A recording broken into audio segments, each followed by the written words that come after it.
Hello बच्चों, तो आज हम पढ़ेंगे अपना second part of inferential statistics, that is the comparison between sample to sample. ठीक है, मतलब सैंपल टू सैंपल के मीन का मेरे को कंपैरिजन करना है। ठीक है, test of the significance of the difference between the means of the two random samples, ये है हमारा आज का टारगेट समझने का। तो बेटा यहाँ पे भी टेस्टिंग पूरी वैसे ही चलती है, हाइपोथेसिस वैसे ही चलते हैं। यहाँ पे क्या होता है, जैसे अभी अपन पिछले में लेक्चर में देखा था हमने, हम क्या करते हैं, पहले एच नॉट डिफाइन करते हैं, नल हाइपोथेसिस डिफाइन करते हैं। अब वहां पे नल हाइपोथेसिस डिफाइन करते समय हम बोलते थे there is no significant difference between the mean of the population and the sample. यहां क्या बोलेंगे, there is no significant difference between the mean of the two samples. ये हो जाएगा नल हाइपोथेसिस इस बार का। और इधर पे ऑल्टरनेटिव हाइपोथेसिस क्या हो जाएगा, there is the significant difference between the two samples, hence our hypothesis is not correct, so alternative hypothesis is accepted. बस और कुछ भी नहीं। तो बदलता क्या है भैया यहाँ पे, टी कैलकुलेट करने के फॉर्मूले। टी कैलकुलेट करने के फॉर्मूले, तो टी कैसे कैलकुलेट करते हो, टी कैलकुलेट करने के बेटा वहां पे जैसे दो फॉर्मूले होते हैं, यहाँ पे एक ही है। यहाँ पे क्या है बेटा, x1 बार माइनस x2 बार।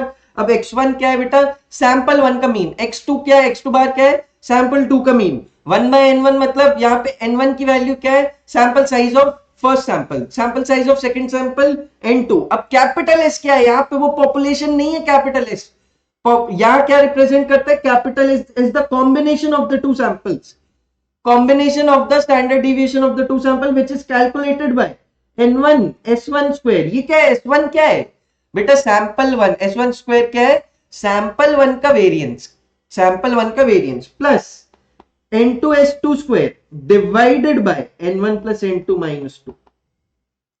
और अगर यहाँ पे S1, अगर आपको वो जो तुम्हारे पास फॉर्मूला था S1 स्क्वायर का, S1 स्क्वायर का फॉर्मूला क्या था यहाँ पे 1/n। यहाँ पे S1 स्क्वायर का फॉर्मूला किससे हो जाएगा, वो जो सैंपल पे चलता था फॉर्मूला, वहां पे पूछा था 1/n, तो यहाँ हो जाएगा 1/n1 इंटू समेशन क्या हो जाएगा बेटा, into summation of x minus X bar का स्क्वायर। बस अगर ये S1 और S2 स्क्वायर की वैल्यू तुम यहाँ पे सब्स्टिट्यूट कर दो, तो तुम्हारे पास एक और फॉर्मूला आ जाता है। यहाँ क्या हो जाएगा बेटा, सेकंड, अभी सेकंड सैंपल को y माइनस वाई बार लिखता हूँ, है ना। तो इसको अगर यहाँ पे तुम सब्स्टिट्यूट कर दो, तुम्हारे पास टी का इधर कैपिटल एस का एक और फॉर्मूला आ जाएगा। वो क्या आ जाता है यहाँ पे n1 s1 स्क्वायर। अब ये n1 इंटू s1 स्क्वायर होगा, तो n1 से n1 चला जाएगा, यहाँ पे बचेगा तुम्हारे पास x माइनस एक्स बार का स्क्वायर। और यहाँ पे क्या बचेगा, summation of y minus Y bar divided by n1 plus n2 minus 2। अब ये माइनस 2 ही क्यों हुआ, ये सब के लिए बेटा अब आप बहुत लेट हो चुके हो, थोड़ा सा फॉर्मूला याद करके थोड़ा सा काम निकालने की कोशिश करो, क्योंकि बेटा इधर पे डिग्री ऑफ फ्रीडम 2 से कम हो जाती है। क्यों हो जाती है ये मैं एक्सप्लेन करने जाऊंगा तो बहुत टाइम लग जाएगा। अभी के लिए आप फॉर्मूला याद करो और उसमें वैल्यूज डालना सीखो और क्वेश्चन को सॉल्व करना सीखो, वो सबसे ज्यादा इंपॉर्टेंट है। ठीक है, अब अपने पास इतना टाइम नहीं बचा है, तो अपने पास फॉर्मूला कौन कौन से हो गए, ये फॉर्मूला हो गया एक, फॉर्मूला नंबर 1, और यहाँ पे हमने इसको छोड़ दो, अभी ये वही सब तो लिखा है सॉल्व करके। फिर ये formula number 2, formula number 3, formula number 4, formula number 5, 5 फॉर्मूले और हो गए अपने पास। बस इनसे क्वेश्चन करते जाते, आओ क्वेश्चन करते, आओ यहाँ पे अपन क्वेश्चन करते हैं। तो क्या दिया हुआ है, for the following data examine in the two samples differ significantly. क्या बोल देंगे यहाँ पे, n1 की वैल्यू दी हुई है, कितनी दी हुई है 6, और इधर पे क्या दिया हुआ है, s1 की वैल्यू दी हुई है, कितनी दी हुई है 8। तुम्हारे पास मीन दिया हुआ है, x1 बार कितना दिया हुआ है इधर पे तुम्हारे पास, x1 बार इज 40, ऐसे ही n2 5, s2 10, और बेटा x2 बार कितना दिया हुआ है यहाँ पे तुम्हारे पास, x2 बार दिया हुआ है आपके पास 50। तो बस आप क्या कर लोगे, इधर से कैलकुलेट कर लोगे टी को। कैसे कैलकुलेट करते हैं यार, तो यहाँ पे कैपिटल एस पहले कैलकुलेट करना पड़ेगा। वो क्या हो जाता है, n1 s1 square plus n2 s2 square divided by n1 plus n2 minus 2। क्यों, क्योंकि टी में क्या था formula, x1 bar minus x2 bar by capital S into under root of 1/n1 plus 1/n2, लेकिन कैपिटल एस तो चाहिए, तो वो पहले कैलकुलेट करते, तो वो क्या हो जाएगा 6 इंटू बेटा s1 स्क्वायर, s1 स्क्वायर क्या हो जाएगा 8 का स्क्वायर, प्लस यहाँ क्या हो जाएगा 5 इंटू s2 स्क्वायर, वो क्या हो जाएगा 10 का square, divided by n1 plus n2, 6 plus 5 minus 2। तो बस इसको कैलकुलेट कर लोगे, इसको कैलकुलेट करोगे तो ये कितना आ जाएगा, under root of 884 divided by 9। बेटा ये सब कैलकुलेट कर लोगे, आपकी वैल्यू आ जाएगी 9.91, 9.91। तो कैपिटल एस की वैल्यू आ गई। इधर से क्या निकाल लोगे बेटा, टी निकाल लोगे। टी कैसे निकालते हैं फिर, मतलब इधर पे इसके बाद पहले तो आप नल हाइपोथेसिस डिफाइन कर दोगे, चलो मैं इसके लिए भी तुमको डिफाइन कर देता हूं नल हाइपोथेसिस। एक क्वेश्चन में करके दिखाऊंगा सैंपल टू सैंपल, बार बार नहीं करके दिखाऊंगा। It's not the difference in the mean of the two sample is not significant, ठीक है। वैसे ही यहाँ पे क्या किया है आपके पास, ऑल्टरनेटिव हाइपोथेसिस लिख दोगे, ऑल्टरनेटिव हाइपोथेसिस पूरा लिखना, और उसको किससे लिख देते हैं अपन, एच ए से लिखते हैं या फिर H1, जिससे भी लिख लो, हम एच ए से प्रिफर करते हैं लिखना। Means of two sample differ significantly,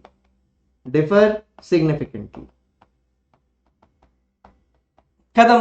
तो अब कैसे, ये कैसे देखते हैं अपन कि कौन सा हाइपोथेसिस ट्रू है, T value, T calculated less than T tabulated, null hypothesis is accepted, t calculated greater than t tabulated, null hypothesis rejected, alternative hypothesis accepted। तो बस यही करना है हमको। आओ t कैलकुलेट करते हैं, आ जाओ अपन t कैलकुलेट करते हैं। तो यहाँ पे t कैलकुलेट करने जाऊंगा तो लिख दूंगा बेटा x1 bar minus x2 bar divided by capital S into यहाँ पे अंडर रूट में क्या आ जाएगा 1/n1 प्लस 1/n2।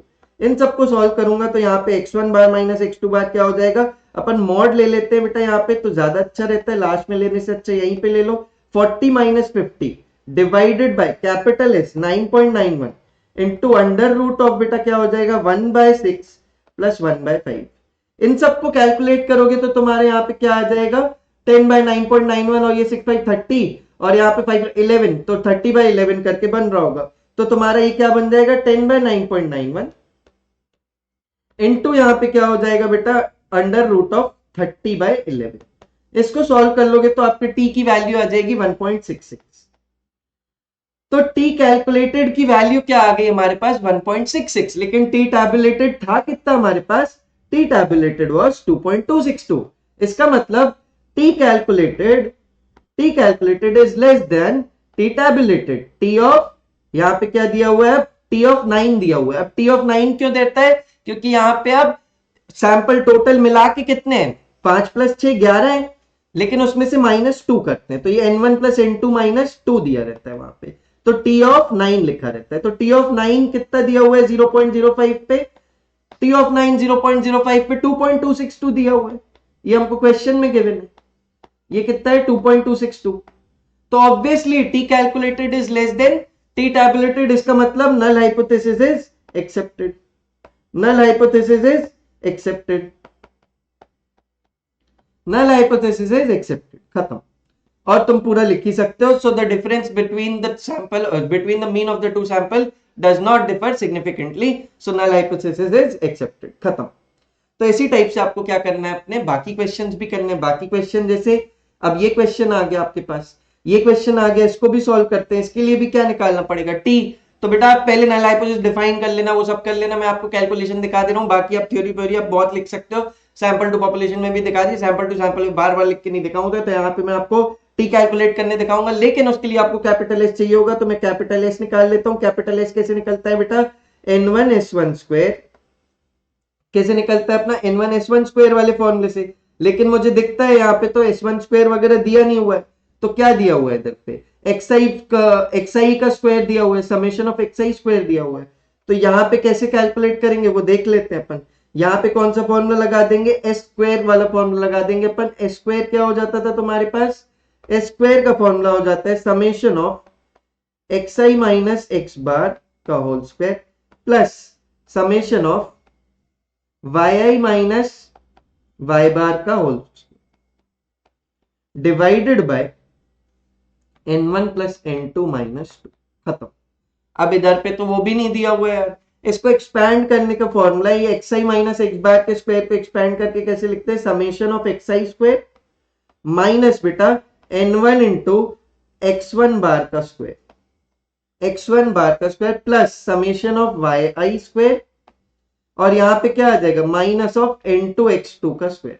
तो ये बेटा फॉर्मूला है, ठीक है, ये क्या है अपना फॉर्मूला है। तो मतलब yi माइनस y बार को और क्या लिख सकते हैं, yi का summation of yi square minus n2 और x2 का स्क्वायर। तो ये तो लिख सकते हैं अपन। ये अपन ने कहां से सीखा है ये सब, अपन ने हमने जब 11th में पढ़ी थी ना डिस्क्रिप्टिव स्टार्ट्स, उसके फॉर्म में ये सब। तो अगर नहीं भी याद है तो क्वेश्चन में बताते जा रहा हूँ, वो भी अपने पास नोट्स में बनाते चलो। Divided by n1 plus n2 minus 2। अब सारी वैल्यूज हैं क्या मेरे पास? ऑब्वियसली अब मेरे पास सारी वैल्यूज है।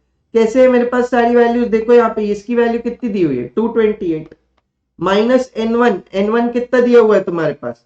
माइनस n1 मतलब 11 हो जाएगा तुम्हारे पास, है ना? 11 इंटू 3.45 का स्क्वायर, क्योंकि x1 बार का क्या है इधर पे square, plus summation of y i square, तो 222 माइनस n2 9 इंटू x2 बार का स्क्वायर, तो x2 बार क्या हो जाएगा? ये x2 है, मिसप्रिंट है ये क्या है बेटा? यहाँ पे ये x2 लिखा हुआ है, ठीक है? तो यहाँ क्या हो जाएगा तुम्हारे पास 4.44 का square divided by n1 plus n2 minus 2। n1 plus n2 minus 2 मतलब 11 प्लस 9 माइनस 2। इन सबको कैलकुलेट करोगे तो तुम्हारा कैपिटल एस स्क्वायर आ जाएगा। इन सबको कैलकुलेट करोगे तो तुम्हारा कैपिटल एस स्क्वायर आ जाएगा, उसका तुम रूट ले लोगे, मतलब ये आ जाएगा 7.869, और इसका रूट ले लोगे तो क्या आ जाएगा? अंडर रूट ऑफ 7.869, मतलब ये 2 से 3 के बीच में लगभग तुम्हारे पास 2.805 करके आ रहा है। कैपिटल एस की वैल्यू आ गई। कैपिटल एस की वैल्यू आते ही क्या करोगे बेटा? टी कैलकुलेट कर लोगे। टी कैलकुलेट कैसे करोगे? टी कैलकुलेट करने का formula x1 bar minus x2 bar divided by s into 1 by n1 plus 1 by n2। खत्म बेटा, इधर पे सारी वैल्यूज डाल दो। x1 बार की वैल्यू क्या, इधर पे मॉड जरूर ले लेना, ठीक है? तो यहाँ पे क्या हो जाएगा 3.45 minus 4.44 upon capital S 2.805 under root of 1 by 11 plus 1 by 9। इसको सॉल्व कर लेना। इसको सॉल्व करोगे तुम्हारा टी कैलकुलेटेड जो है वो आ जाएगा 0.784। तो ये क्या है तुम्हारे पास? टी है। टी कौन सा बेटा? कैलकुलेटेड टी है। तो आपके पास टैबुलेटेड टी कितना दिया हुआ था आपको? Tabulated T was given to you as 2.10। तो बेटा क्या बोलोगे? इधर पे तुम देखते हो T calculated is equal to 0.784। T tabulated T 18 क्यों दिया हुआ है? n1 प्लस n2 माइनस 2, तो 11 प्लस 9 माइनस 2 इसलिए दिया हुआ है 0.05। इसकी वैल्यू कितनी दी हुई है? 2.1। इसकी वैल्यू कितनी दी हुई है तुमको? 2.10। तो क्या ज्यादा है बेटा? Obviously T calculated is less than T tabulated. इसका मतलब null hypothesis is accepted and alternative hypothesis is rejected. Null hypothesis तुम डिफाइन कर दोगे। Is there any evidence of the difference in the sales in the two towns? No, there is no significant difference between the sales of the two towns. बस ऐसे last में लिख दोगे ये सब और अपना काम कर लो। तो बेटा इसी टाइप से चलते हैं सारे क्वेश्चन इन्फ्रेंशियल स्टैटिस्टिक्स के। पहले सैंपल टू पॉपुलेशन चला, ये क्या चल रहा है? सैंपल टू सैंपल चल रहा है। पहले बेसिक क्वेश्चन कराया, फिर मैंने आपको ये डिविएशन का स्क्वायर का सम भी मैंने करा दिया। उसमें भी अगर एक्सपेंशन के फॉर्मूले आ जाए तो वो भी मैंने आपको यहाँ पे करा दिया, ठीक है? तो बहुत ज्यादा टेंशन अब इसकी नहीं लेनी आपको। लगभग ये चैप्टर में सारा कुछ मैं कवर आपको करके दे चुका हूं। तो अब बचता क्या है यार इधर पे? अब जैसे वहां पे असॉर्टेड डेटा दिया हुआ था, यहाँ पे भी तुमको डेटा दिया है, तो अब इधर पे भी क्या करोगे आप? इधर पे भी इसको सॉल्व करने के लिए आपको क्या करना पड़ेगा? अब x1 बार और x2 बार को कैलकुलेट करना पड़ेगा। x1 बार कैसे कैलकुलेट करोगे? सबसे पहले आपको x1 बार कैलकुलेट करना पड़ेगा। वो क्या हो जाएगा? Summation of all 8 plus 12 plus 13 plus 9 plus 3 divided by 1 2 3 4 5। तो आपका क्या आ जाएगा? x1 बार की वैल्यू आ जाएगी। x1 बार की वैल्यू कितनी आ जाएगी आपकी? 9। x1 बार की वैल्यू कितनी आ जाएगी आपकी? 9। और x2 बार की वैल्यू कितनी आ जाएगी? x2 बार की वैल्यू कितनी आ जाएगी आपकी? यहाँ पे इधर पे भी सबका सम कर दोगे बेटा, इधर पे भी सबका सम कर दोगे। तो इधर पे सबका सम करने जाओगे तो क्या हो जाएगा? 10 plus 8 plus 12 plus 15 plus 6 plus 8 plus 11 divided by 1 2 3 4 5 6 7 divided by 7, और ये कैलकुलेट कर लोगे 70 बाय 7 10 आ जाएगा। तो x1 x2 बार आ गया। अब और क्या चाहिए होता है अपन को?